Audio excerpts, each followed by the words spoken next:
নিশ্চিন্তে বাড়ি ফেরার পথে আচমকাই হামলা, মুহূর্তের মধ্যে ঘটে গেল পরিকল্পিত ছিনতাই। আর হতভম্ব হয়ে পড়লেন ব্যবসায়ী। আমবাসায় ঘটেছে এক অভিনব ছিনতাইয়ের ঘটনা। স্থানীয় প্রতিষ্ঠিত ব্যবসায়ী গৌরচন্দ্র পালের কাছ থেকে প্রায় 5 থেকে 6 লক্ষ টাকা ভর্তি ব্যাগ ছিনতাই করে পালায় দুষ্কৃতীরা। জানা গেছে, রাতে দোকান বন্ধ করে বাড়ি ফেরার পথে বাইকে করে আসা একদল দুষ্কৃতী তাকে প্রথমে ধাক্কা দেয়।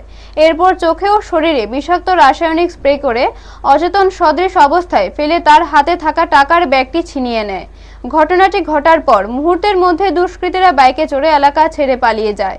এই আকস্মিক হামলায় আতঙ্কিত হয়ে পড়েন ওই ব্যবসায়ী। খবর পেয়ে পুলিশ ঘটনাস্থলে পৌঁছে তদন্ত শুরু করেছে। এলাকায় এমন দুঃসাহসিক ছিনতাইয়ের ঘটনায় চাঞ্চল্য ছড়িয়েছে এবং নিরাপত্তা নিয়ে উদ্বেগ প্রকাশ করেছেন স্থানীয়রা। ব্যুরো রিপোর্ট, নিউজ তৎকাল 24। রাত্র 10:20 নাগাদ গৌরী পাল দোকান বন্ধ করে যাওয়ার পথে দোকানের 4-5টা বাড়ি পেছনে তার বাড়ি, ওই বাড়ির মিড অবস্থায় একটা বাইক ক্রস করতে গিয়া পড়ছে। পড়ার পরে তার হাত থেকে ব্যাগ টেনে নিয়ে গেছে। ব্যাগে সারাদিনের ব্যবসা সংক্রান্ত খাতাপত্র সবকিছু আছে, দোকানের চাবিও আছে। এখন যদি প্রশাসন সক্রিয়ভাবে উদ্ধার করে তাহলে আমরা সবাই উপকৃত হব। বাজারের ব্যবসায়ী তরফ থেকে এই আবেদনটা থাকতেছে। কয়টার দিকে হয়েছে ঘটনা? রাত্র 10:20। আচ্ছা, ব্যাগের মধ্যে কত টাকা আসলো? টাকা সংক্রান্ত কইতে পারতো না, রাত্রে বাড়িতে গেলে কইতে পারলো। আচ্ছা, মোটামুটি আইডিয়া আপনার? 2-4 লাখ টাকা থাকতেই পারে। আচ্ছা,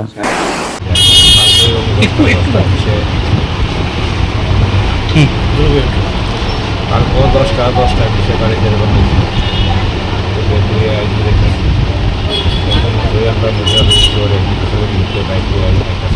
দেখলাম বাইকে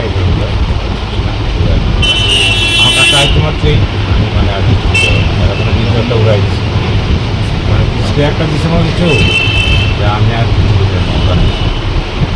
করছি। আমার রাস্তায় ব্যাগটা আমার যখন ব্যাগটা নেই তখন কিন্তু আমার বুঝ আছে, কিন্তু আমি শিক্ষাটা করে এই যে আমি যে ছাড়ি না, এই যে আমি করছি আমার পছন্দ হবে। এই যে রাস্তায় সাউন্ড বইতেছে দিকে শুনছে, মানে আশা করি হয়তো তোমার তো